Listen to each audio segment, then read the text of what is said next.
Essa noite, capítulo número 8 do livro do Apocalipse. Nós estamos estudando capítulo a capítulo, verso a verso. E esta noite nós vamos então, na sequência, estudar o capítulo número 8. Mas antes eu quero dividir com vocês uma história verídica de um piloto norte-americano da época da Guerra do Vietnã. Ele já deu esse testemunho, inclusive, numa rede de televisão americana. E realmente é impressionante. O nome dele é Charles Plumb, piloto americano que o avião dele caiu na época da Guerra do Vietnã, e ele conseguiu saltar de paraquedas, mas mesmo assim foi capturado. Ficou 6 anos no Vietnã como prisioneiro de guerra e hoje vive nos Estados Unidos. Mas o testemunho dele é impressionante porque ele conta que em um determinado dia ele estava num restaurante já nos Estados Unidos, estava lá almoçando, e um senhor se aproximou e disse a ele: "O senhor não é o piloto Charles Plumb?" Ele disse: "Sou." Ele disse: "Se não foi o senhor que o seu avião caiu no Vietnã e o senhor foi salvo pelo paraquedas?" "Foi eu mesmo." "Pois é, o senhor sabe de uma curiosidade?" "Pois fui eu que cuidei e dobrei o seu paraquedas. Eu trabalhava na época também lá no Vietnã e cuidava do seu paraquedas." O piloto ficou emocionado ao conhecer o homem que tinha cuidado do paraquedas dele. E eles se abraçaram, e o piloto, quando foi para casa, não conseguia tirar aquele homem da cabeça. E ele pensou o seguinte: imagine, eu estive ao lado desse homem, frente a frente com ele tantas vezes, e nunca conversei com ele, acho que nunca o cumprimentei, eu como piloto e ele como simples funcionário. E este homem dobra os paraquedas dos pilotos e tem a vida de pessoas em suas mãos. E a minha vida foi, de uma certa maneira, salva por este homem. Esse piloto começou a fazer palestras nos Estados Unidos, e ele começava a palestra dele com uma pergunta. Ele sempre começava perguntando assim: "Quem dobrou o seu paraquedas hoje?" E daí ele começava a sua palestra. E esta noite eu quero começar a nossa palestra primeiro perguntando que barulho é esse aqui atrás. Não é paraquedas. Não é paraquedas. Um barulho aqui que disparou alguma coisa. Pronto. Tá, mas não era essa a pergunta que eu ia fazer. A pergunta que eu quero fazer é: quem dobrou o seu paraquedas hoje? Será que tem alguém que cuida do nosso paraquedas todos os dias quando nós nos levantamos e saímos para o trabalho? O que você acha? Tem alguém cuidando do seu paraquedas, seu João? Cristo está cuidando do meu paraquedas. Cristo, né? E será? Você para pensar, quem é que tem dobrado o seu paraquedas todo dia? E às vezes nós nem nos damos conta de que, se estamos vivos, alguém está mantendo a nossa vida, alguém tem cuidado de nós. O pastor orou agora há pouco aqui e marcou para mim, porque eu já ia falar isso, ele não sabia. O pastor, na oração, pediu que Deus abra os nossos olhos para que nós possamos ver o quanto Ele tem cuidado de nós e tem feito coisas que nós sequer percebemos. Não foi isso, pastor? Foi uma das partes da oração do pastor, e nós sequer começamos. Enquanto o pastor orava, eu pensava: puxa, eu vou falar disso daqui a pouco. Que Deus abra os nossos olhos para que possamos perceber a ação dele na nossa vida a todo momento, sem que nós sequer às vezes nos demos conta. Nesse momento que nós estamos parando para pensar, já pensou que hoje Deus cuidou e dobrou o seu paraquedas e o meu? Você pensou de quantos perigos Ele nos livrou? Nós estamos aqui por obra do nosso Senhor Jesus Cristo. Ele é que tem cuidado de nós. Isso tem tudo a ver com o que nós vamos estudar hoje. Esse preâmbulo não é à toa. Tem tudo a ver, porque embora ao estudarmos parece que esse estudo dessa noite, eu até comentei em casa, pensei assim ao estudar essa semana: puxa vida, como é que eu vou passar esse estudo lá? Ele é muito histórico, cheio de detalhes históricos, e eu quero mais a parte espiritual do que histórica, embora haja necessidade de entendermos a parte histórica, porque ela confirma a profecia. Mas eu vou falar da parte histórica, mas sempre dando ênfase ao que é que isto tudo que nós vamos ver essa noite, o que é que isso tem a ver com a minha vida e com a sua vida, que é isso que interessa. O que tem a ver conosco? Tudo isso aqui que nós vamos estudar essa noite. Então, abra lá comigo Apocalipse capítulo 8, verso 1. E diz assim, Apocalipse 8, 1. Quando ele abriu o 7º selo, que selo é? Que selo, gente? 7º selo. Fez-se silêncio no céu por cerca de meia hora. Por que eu dei ênfase aqui no 7º selo? Estão lembrados? Primeiro nós estudamos as 7 igrejas e vimos a profecia que tratava da história da igreja, dos períodos da igreja de Deus na terra, quando estudamos as cartas das 7 igrejas. Em seguida estudamos os 7 selos, que tratam da situação da igreja, da condição da igreja em relação ao mundo, lidando com os seus inimigos. E paramos no 6º selo, no capítulo 6, estão lembrados? Aí pulou, estudamos o 7º, que dissemos aqui que era um parênteses entre o 6º selo e o 7º, e agora essa noite então o 7º e último selo. E aí já vai engatar em mais uma cadeia profética, que são as 7 trombetas, e nós vamos estudar 4 essa noite, que estão no capítulo 8. A Bíblia já começa agora com uma nova cadeia profética. Primeiro as 7 igrejas, depois os 7 selos, e em seguida as 7 trombetas. E nós vamos ver agora essa noite o que são as 7 trombetas e qual a relação de uma coisa com outra. Ele diz aqui que ele abriu o 7º selo e fez-se silêncio no céu por meia hora. E é de se perguntar o que teria. Lembram-se quando estudamos o capítulo 6 e o 5, que vimos aquela banda de anjos, aquele coreto com milhares e milhares de anjos cantando diante do trono, cantando louvores ao nosso Senhor? Estudamos isso aqui. Que fato você imagina que pode ter ocorrido de tamanha magnitude para que a profecia diz que, ao abrir o 7º selo, fez-se silêncio no céu por meia hora? O que fez milhares e milhares de anjos se calarem? Eu sei que tem gente que sabe. Alguém gostaria de arriscar? O que gerou o silêncio no céu meia hora? A volta de Jesus a este mundo. Essa é a profecia. Por quê? Porque a Bíblia diz que quando Jesus vier a este mundo, segunda vez, quem que vem acompanhá-lo? Todos os anjos. O Pai, o Filho e o Espírito Santo estarão juntos na volta de Jesus? Sim, a Trindade divina. E todos os anjos do céu acompanharão Jesus para vir aqui buscar os justos, os salvos. Quem vai ficar no céu? Ninguém. Por isso vai haver silêncio no céu por meia hora. Meia hora. Vocês acham que é meia hora literal ou profética? Até agora no Apocalipse é tudo literal ou profético? Profético. Então vamos fazer uma conta aqui. Já estudamos. 1 ano em profecia. Um dia em profecia equivale a quanto tempo? 1 ano. Um dia equivale a 1 ano. Então nós precisamos entender profeticamente quanto equivale meia hora. E é uma conta relativamente simples de se fazer. 1 ano profético equivale a 360 dias, que é o ano judaico. 360 dias. 1 ano. 360 dias. Um dia tem quantas horas? 24 horas. Então você tem que fazer uma conta simples. 360 dias dividido por 24 horas. O resultado dessa conta é 15. 15 dias. Portanto, 1 hora equivale, 1 hora profética equivale a 15 dias. 1 hora profética equivale a 15 dias. A Bíblia diz que fez-se silêncio por quase meia hora. 1 hora, 15 dias. Meia hora, quanto? 7 dias e meio. Mas a Bíblia não diz que fez-se silêncio por meia hora. Diz que fez-se silêncio por quase meia hora.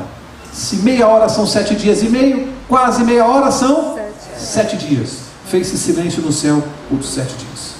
O tempo, veja que coisa impressionante. A Bíblia revela o tempo que Jesus e os anjos vão levar para vir à terra, buscar os justos e voltar para o céu. A Bíblia dá esse detalhe. 1 semana. 7 dias.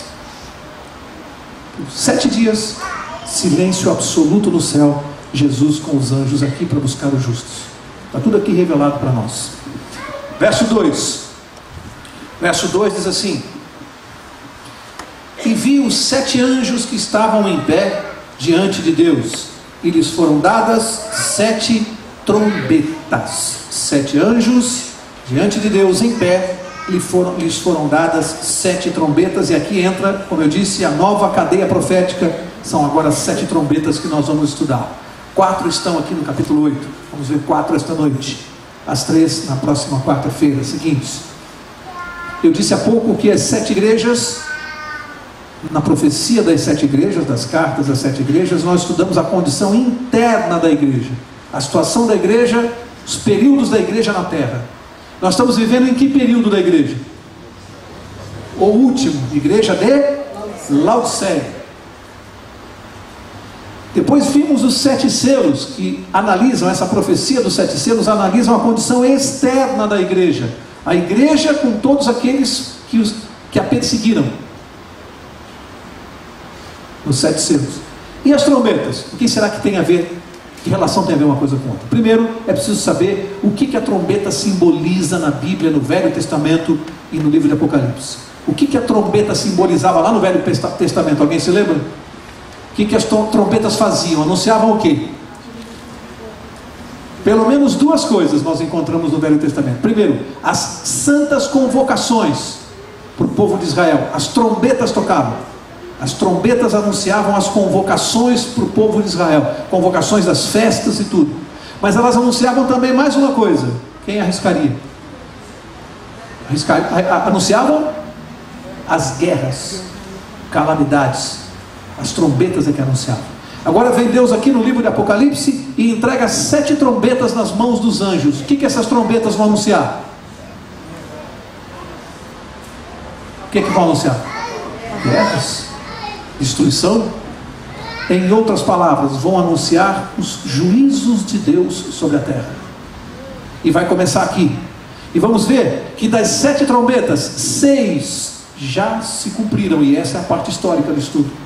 6 já se cumpriram milimetricamente. Vamos ver? A história vai confirmar tudo isso. Veja, se as 7 igrejas falavam da história as cartas das 7 igrejas falavam da condição interna da igreja, a sua situação, os períodos. Se os selos falavam da relação externa da igreja com seus perseguidores, as trombetas, numa sequência lógica, seriam os juízos de Deus contra quem? Contra os perseguidores da igreja. Não anunciam guerras e destruições, catástrofes? Lembram-se que lá no capítulo 6, vamos ler, né? Melhor do que falar. Vira uma página, você está no capítulo 8, vira uma página, capítulo 6 de Apocalipse, veja o verso 10. Vamos recapitular o verso 10. Apocalipse 6, 10, já estudamos isso aqui. E clamavam com grande voz, dizendo: até quando, ó verdadeiro e santo soberano, não julgas e vingas o nosso sangue dos que habitam sobre a terra? O que o povo de Deus estava clamando aqui? Que Deus vingasse a morte dos mártires, dos perseguidos, dos oprimidos, do povo de Deus que foi massacrado ao longo dos séculos. Lembra quando isso aqui estava acontecendo? A igreja romana, que nós estudamos aqui, estava no período da Inquisição, torturando e matando. A propósito, essa semana mesmo me mandaram uma matéria sobre a Inquisição, publicada em revistas autorizadas, matérias com dados históricos, não é matéria religiosa. Me mandaram uma matéria de conteúdo histórico. Interessante, pastor. Um conteúdo histórico sobre a Inquisição, nada a ver com religião, nada disso. Eu comecei a ler a matéria, fiquei impressionado com os relatos. Impressionado, especialmente com alguns relatos que diziam que a igreja romana, a igreja católica romana na época, ela tinha inquisidores e eles tinham médicos. Sabe o que eles faziam durante as cenas de tortura? Acompanhavam o quanto aquela pessoa resistiria sem morrer. Tortura até que a pessoa não morresse, porque se morresse acabava a tortura. Para prolongar o sofrimento, eles iam monitorando para que a pessoa não morresse. Isso patrocinado por uma igreja ao longo da história. E esse povo aqui está clamando para Deus: ó Senhor, até quando? Até quando o Senhor vai permitir? E não vai fazer justiça? E agora aqui estão as trombetas, e eu pergunto, então quem são estes inimigos do povo de Deus, da época que está acontecendo, para que as trombetas começassem a anunciar? Quem é? Roma, Império Romano. Roma era o inimigo de Deus desse período. Primeiro a Roma pagã, o Império Romano ocidental. História isso aqui. Depois a Roma cristã, Império Romano oriental. Lembram-se da profecia da estátua de Daniel? As 2 pernas da estátua representavam que período? Império Romano. Quantas pernas? Quantas divisões teve o Império Romano? Império do Ocidente e do Oriente. Depois as pernas se dividiram nos dedos dos pés. Quantos dedos? 10. Quantas nações da Europa? 10. Tudo a ver com o estudo dessa noite. Tudo a ver com o estudo dessa noite. Vamos chegar já lá. Ok? Importa saber que o inimigo do povo de Deus, contra o qual Deus vai mandar esses juízos, era Roma. Por isso vamos ver agora a história confirmando como é que isso aconteceu. Verso 3. Veio outro anjo, não é um dos 7 que tocavam as trombetas, é outro anjo, e pôs-se em que lugar?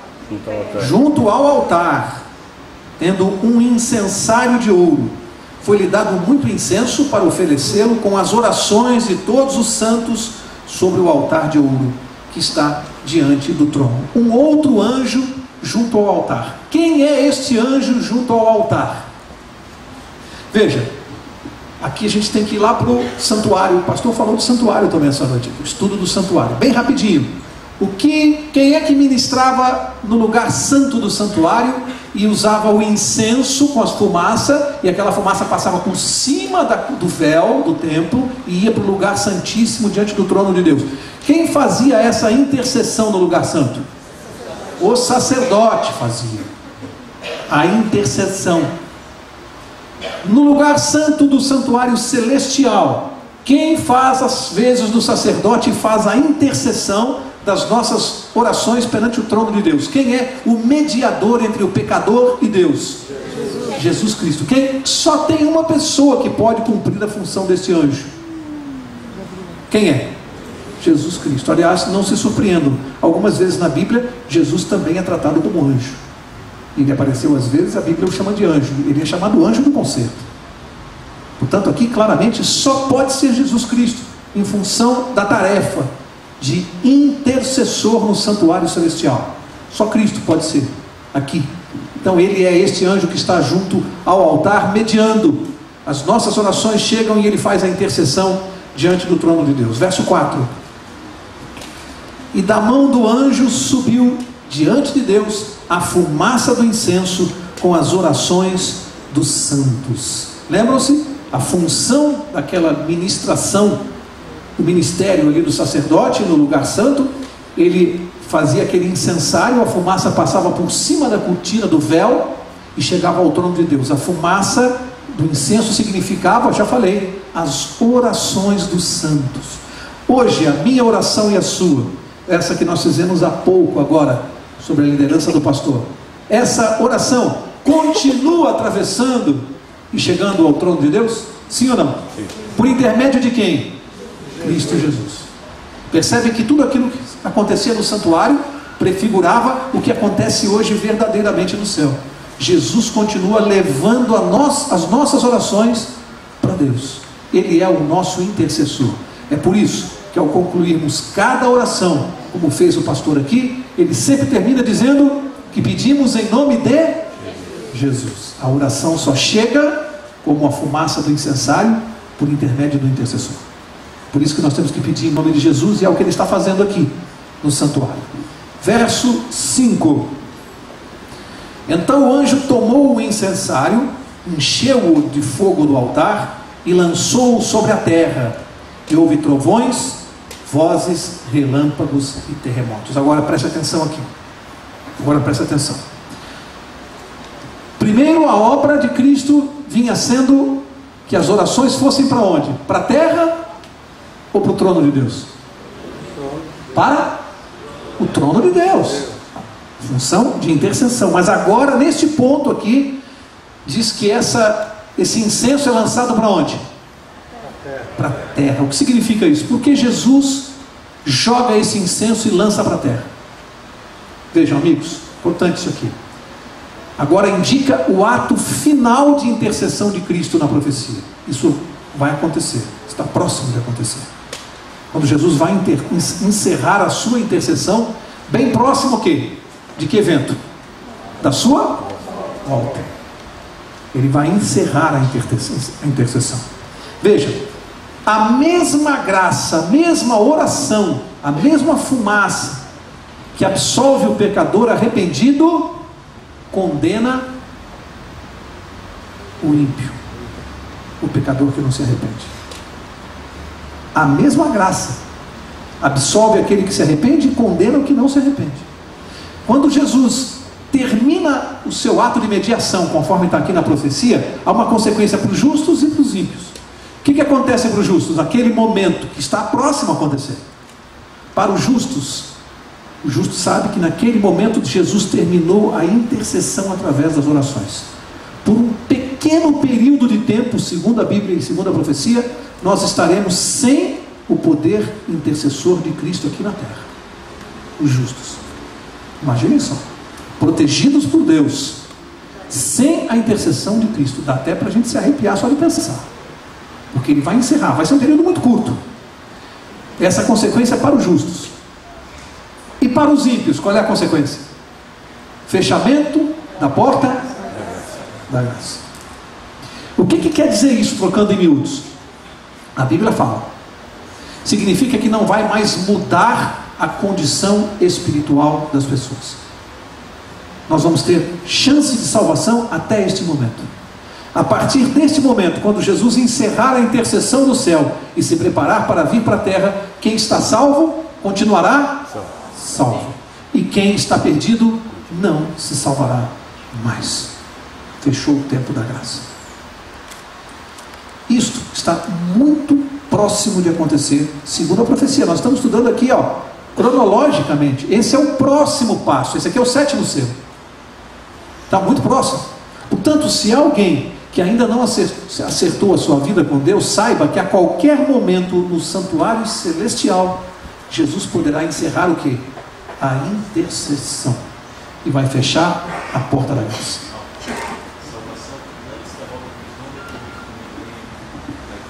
Salvação antes da volta de Cristo, não depois do milênio ou durante o milênio, ou alguns pensam a teoria do Armagedon. Não, salvação, como o Dr. Mauro aqui explicou, haverá um tempo de intercessão e esse tempo vai se terminar.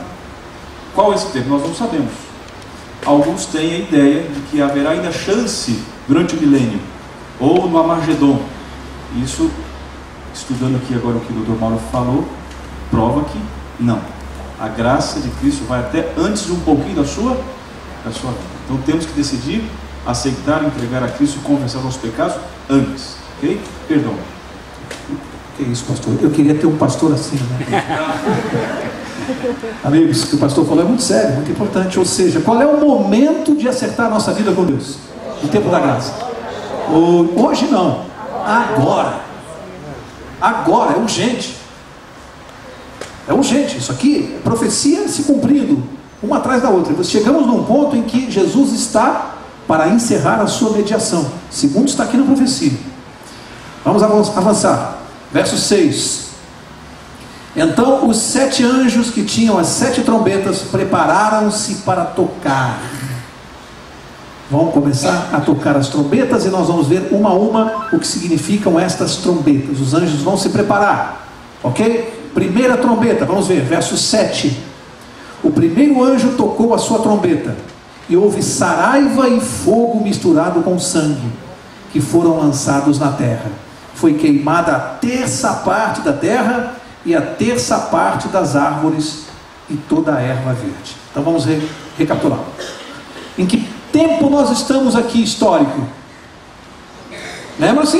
Perseguição do Império Romano. Então começa a primeira profecia, que começa a se cumprir para aquele tempo, e já se cumpriu historicamente. Aliás, nós vamos ver que as 6 trombetas já se cumpriram, tá? Vamos ver essa primeira, como é que se cumpriu? O que diz aqui? Que o anjo tocou a trombeta. E qual é a característica que a Bíblia deu aqui em linguagem simbólica, que nós vamos buscar na história? O cumprimento, linguagem simbólica. Disse que houve saraiva e fogo misturado com sangue, e foram lançados na terra. Foi queimada a terça parte da terra. Aqui é preciso uma explicação. Terça parte da terra. Quantos continentes nós temos hoje?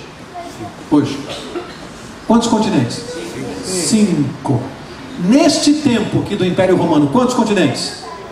3. Quais são? Quais eram? Europa, Ásia e África. Só havia esses 3 continentes. A América e a Oceania ainda não haviam sido descobertos. 3 continentes. Portanto, quando diz que o fogo alcançou a terça parte da terra, alcançou toda a terra, as 3 partes. Vejam, De que maneira isso aconteceu? Porque qual era a capital? O Império Romano governava todo mundo naquela época, dividido nessas 3 regiões. Qual era a capital do Império Romano na parte europeia? Roma. Qual era a capital do Império Romano na Ásia? Constantinopla. E qual era a sede do Império Romano na África? Cartago. Roma, Constantinopla e Cartago. Por história, você pega qualquer livro dos nossos filhos aí em casa, você vai estudar isso aí. História pura, isso aqui. E aí, o que acontece? Constantino era o imperador romano desse período, que isso aqui começa a acontecer. Acontece que depois que Constantino morreu, os 3 filhos dele herdaram o império. E o nome dos 3 filhos é bem curioso, porque é Constantino II, Constâncio e Constante. Parece aqui o filme Os 3 Filhos de Francisco. Constantino, os 3 herdaram. Então Constantino II ficou com a Europa. Era brinquedinho, né? Vamos distribuir aí um continente para cada filho. Constantino II ficou com a Europa, Constâncio ficou com a Ásia e Constante ficou com a África mais um pedaço da Itália. Assim foi dividido o Império Romano. Tá? Então a profecia, ela atinge aqui. E aí, como é que nós vamos buscar na história como é que se cumpriu? Aí você vai fácil, você vai lá na história e você começa a perceber quando é que o Império Romano começou a ser atacado. Porque parecia invencível o Império Romano. Foi o mais longo de todos. Parecia que nada seria capaz de destruir o Império de Ferro. E aí quando você vai na história, você descobre que Alarico, rei dos Visigodos, quem se lembra que estudou isso? Visigodos, estão lembrados? A gente estudou isso em história. Alarico, rei dos Visigodos, cercou Roma no ano 410. Olha a profecia aqui. Só que é algo interessante.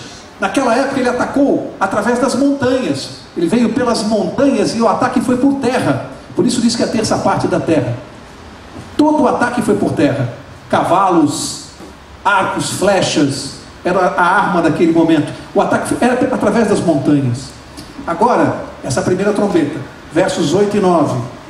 Vamos ver. O segundo anjo tocou a trombeta. Portanto, a segunda trombeta. E foi lançado no mar. Olha só. Agora a coisa não é na terra, é no mar. Como que um grande monte ardendo em fogo. E tornou-se em sangue a terça parte do mar. E morreu a terça parte das criaturas viventes que havia no mar. E foi destruída a terça parte do navio. E impressionante. Aí você vai à história. Logo em seguida do ataque dos Visigodos ao Império Romano, a história te mostra que vieram em seguida os vândalos, chefiados por um general chamado Genserico. Genserico, rei dos vândalos. O que eles fizeram? O ataque não foi pelas montanhas, o ataque veio pelo mar, mar do Gibraltar e do Nilo, pura história. O que aconteceu?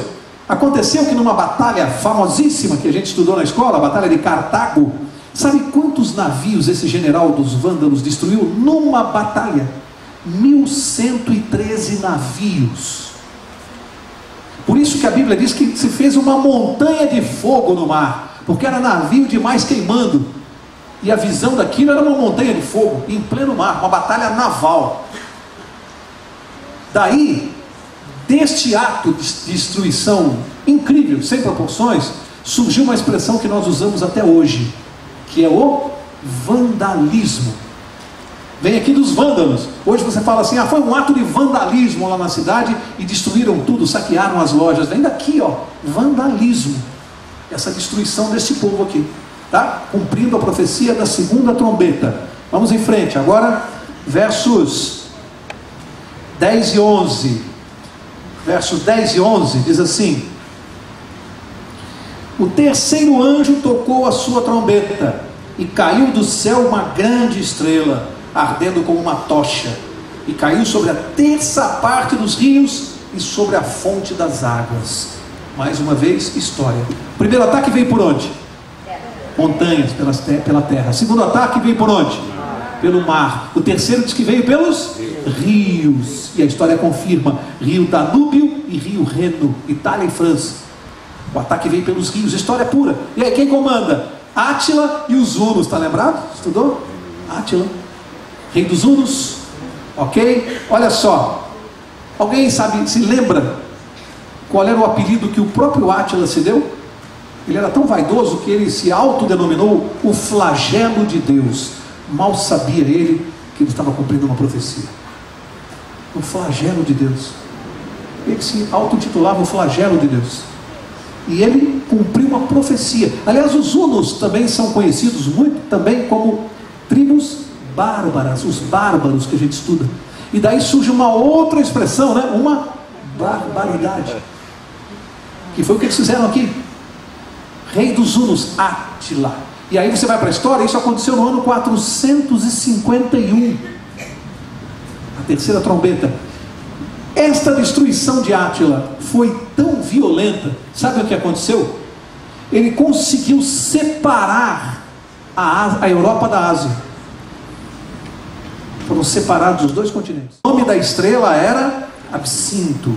A terça parte das águas tornou-se em abismo, e muitos homens morreram das águas que se tornariam amargas. Engraçado que essa expressão absinto, alguém sabe o que é absinto? Absinto é uma planta muito amarga e de um cheiro muito forte. Absinto, uma planta amarga. Essa estrela que cai aqui, obviamente representa o próprio Átila. E ela cai, é uma estrela cadente, como se fosse simbolizando um meteoro. Por quê? Porque com a mesma velocidade que Átila veio e cumpriu essa profecia e destruiu grande parte do Império Romano, com a mesma velocidade ele desapareceu da história, e os hunos também. Impressionante, como uma estrela, um meteoro, uma estrela cadente. A duração da história de Átila foi tão rápida, a história registra ele como um relâmpago praticamente. Ele sumiu, desapareceu. Mas cumpriu essa profecia. E a profecia dizia que era como uma grande estrela que ia cair do céu como um meteoro. E o ataque realmente foi pelos rios, como a profecia disse. Vai vendo aí. Vai vendo como são as profecias de Deus. Agora a quarta trombeta. Verso 12. O quarto anjo tocou a sua trombeta. E foi ferida a terça parte do sol, a terça parte da lua e a terça parte das estrelas, de modo que a terça parte deles se escureceu. A terça parte do dia não brilhou, e semelhantemente a da noite. Para aqui.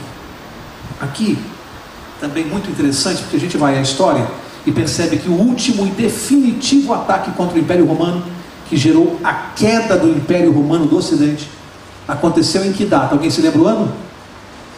Até quando durou, na profecia de Daniel, o Império Romano? 476. Olha a rapidez das quatro trombetas.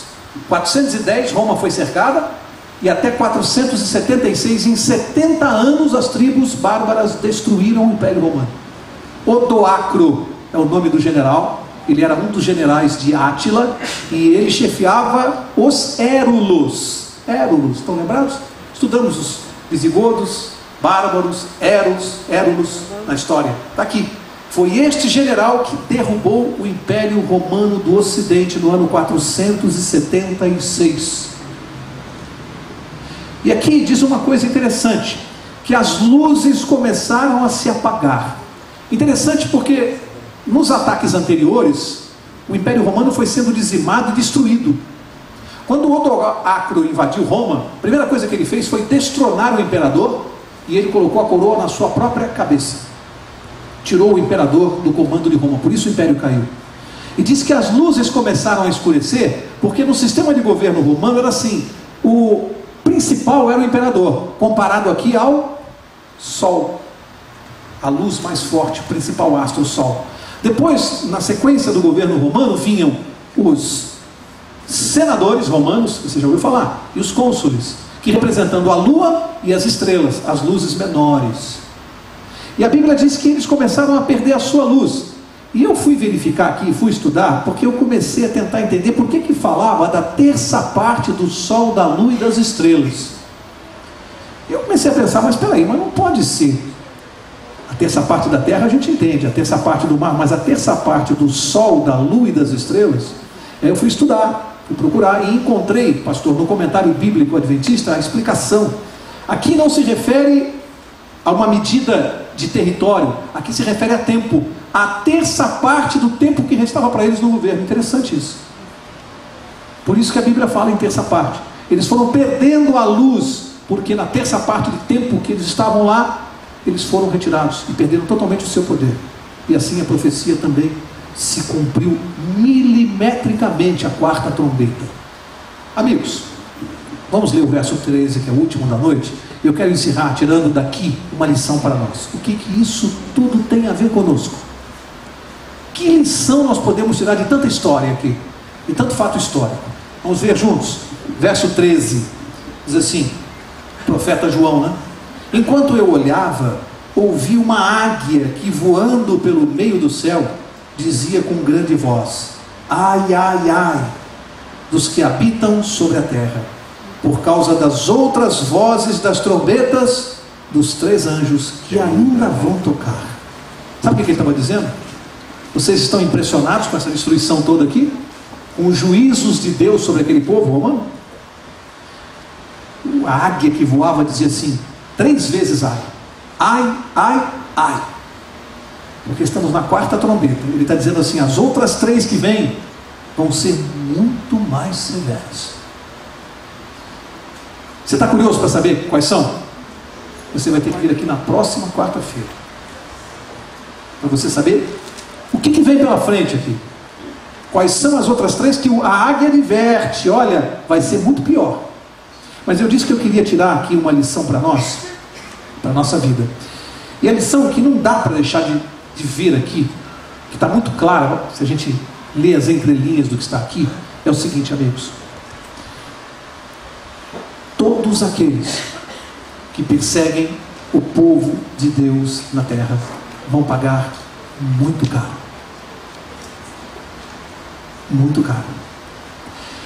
E aqueles que perseguem o povo de Deus não são somente o Império Romano, pagão, cristão, depois a Roma pagã, a Roma cristã, depois a Roma papal, depois os poderes que vieram depois da Roma papal, que estão aí. A Bíblia não está falando só desse. Vocês se lembram quando Paulo perguntou para Jesus: Senhor, quem és tu? Jesus disse assim: Saulo, Saulo. A quem que Saulo estava perseguindo? O que é perseguir o povo de Deus? Percebe? Eu posso estar também perseguindo o povo de Deus com as minhas atitudes, com coisas que eu possa fazer, com coisas que eu possa dizer. E o que Deus está mostrando para nós é o seguinte: a sua justiça na terra será feita. Aqui, ele já adiantou uma parte do seu juízo sobre aqueles povos. Aqui era adiantamento de juízo. Deus fez juízo contra Roma. Mas ainda vem mais. Ainda vem mais. E a gente vai estudar o que vem pela frente. Ainda não terminou sobre este poder. Tem mais coisa. Mas o que importa para mim e para você é que nós precisamos entender uma coisa: Deus está no comando. Deus não abandonou esse mundo à sua sorte. Está mostrando para nós, como o pastor disse na oração, Ele agindo diante dos nossos olhos. Esses povos aqui, ó, receberam juízos de Deus. O Império Romano foi massacrado e derrubado. Amigos, eu anotei: o Império Romano mandou no mundo do ano 753 a.C. ao ano 476 depois de Cristo. Conta os séculos. Parecia indestrutível, até o momento que Deus disse: acabou a brincadeira. Mandou 4 tribuzinhas, e destruiu o império que comandava 3 continentes. Isso é o poder de Deus. Vem mais pela frente, e nós precisamos saber, porque você e eu precisamos entender que Deus está agindo diante dos nossos olhos todos os dias. Basta ligar a televisão e acompanhar os acontecimentos. Deus agindo, Deus operando. É só conhecer esse livro aqui. E se Ele está operando nas forças do mundo, Ele está operando na minha vida e na sua? Então eu tenho que ter medo do quê? Do quê? Agora, o que eu preciso sim, para encerrar e o pastor orar por nós esta noite, o que eu preciso é fazer uma coisa, e aqui eu me lembro da história de um professor. Aliás, isso foi contado por um médico. Eu assisti isso numa palestra, um médico contando que na época da faculdade de medicina, aulas de fisiologia, e esse médico contando que houve um feriado prolongado, e após o feriado os alunos estavam lá na faculdade de medicina, o professor chegou para iniciar a aula, o velho professor, e como havia um feriado prolongado, os alunos estavam conversando muito alto sobre o feriado, o que fizeram, onde viajaram, e o professor, vendo aquela agitação, deu a primeira batidinha na carteira, né? Para fazer em silêncio. Os alunos estavam muito agitados, continuaram conversando, fazendo barulho, e ele deu a segunda chamada. E a terceira, e a classe não parava de fazer barulho. E o aluno, esse médico dizendo assim, e aí eu vi aquele professor dar um esculacho na classe, como poucas vezes eu vi na minha vida. Eu vi ele bater com força e gritou, as pessoas se assustaram, porque ele não era de fazer isso. E ele disse assim, eu quero dizer uma coisa para vocês, pela minha experiência de tantos anos de cátedra. Essa faculdade e a vida me ensinaram uma coisa. Eu não sei quantos de vocês sabem que apenas 5% dos alunos de uma turma como essa, apenas 5% serão grandes médicos. Apenas 5%. A grande maioria serão profissionais medíocres. E isso vale para todas as profissões, disse o professor. Apenas 5% dos taxistas são especiais. Apenas 5% dos advogados. Em quase todas as profissões, apenas 5% fazem a diferença. São pessoas especiais. 95% são medíocres. E o professor disse, eu gostaria esta manhã de dar aula para os 5%. Mas eu não sei quem são. Eu vou precisar dar aula para eles, mesmo que os outros 95% continuem a fazer barulho e atrapalhar. Mas eu preciso dar aula para esses 5%. E eu vou dar aula para esses 5%. E o médico disse, nunca se viu tamanho silêncio na sala de aula. Ao longo do ano foi a turma mais silenciosa. Depois dessa advertência, ele concluiu dizendo uma coisa incrível. Um médico já formado disse, olha, eu quase não me lembro mais nada das aulas de fisiologia. Mas eu não consigo me esquecer daquele professor que fazia parte dos 5% de professores que mudam a vida de uma pessoa. Isso vale para nós. Nós estamos no grupo dos 5% de cristãos verdadeiros que fazem a diferença, que vão subir com Jesus? Ou estamos no grupo dos 95% de cristãos medíocres, de cristãos que batem ponto, de uma vida cristã e espiritual medíocre? Em que grupo nós estamos? Isso é uma coisa para responder no travesseiro, sozinho. É para analisar a própria vida da gente. Porque um estudo como dessa noite, para mim a história vale apenas para confirmar minha fé, apenas para mostrar que Deus está agindo, mas para mim serve para uma coisa muito mais maior. Eu preciso estar no grupo dos 5% para subir junto com Jesus. É isso que interessa. Eu preciso arrumar minha vida. Eu preciso estar de acordo com a vontade de Deus. Eu preciso ter uma vida espiritual que me habilite a viver no céu. Porque tem gente querendo salvação, mas sem mudança de vida. E eu vou dizer uma coisa que eu já ouvi de pastores. Quem não mudar a sua vida aqui agora, não vai gostar do céu. O céu é lugar para pessoas transformadas, convertidas. Quem quer ir para o céu, pensando do jeito que pensa e vivendo do jeito que vive, vai detestar o céu. O céu é lugar para convertido. A gente tem que se acostumar com o céu agora. Eu tenho que colocar a minha vida de acordo com os princípios do céu aqui, senão eu não vou gostar de lá. Eu vou pedir para o pastor orar por isso, pastor. Que o Senhor possa nos colocar diante do trono de Deus e implore a Deus o milagre, pastor, de fazer na nossa vida que nós venhamos a gostar dos princípios do céu já, aqui, agora, sermos transformados já. Eu vou pedir ao pastor que faça isso, e na próxima quarta-feira vamos estudar então o capítulo 9 e os 3 A's.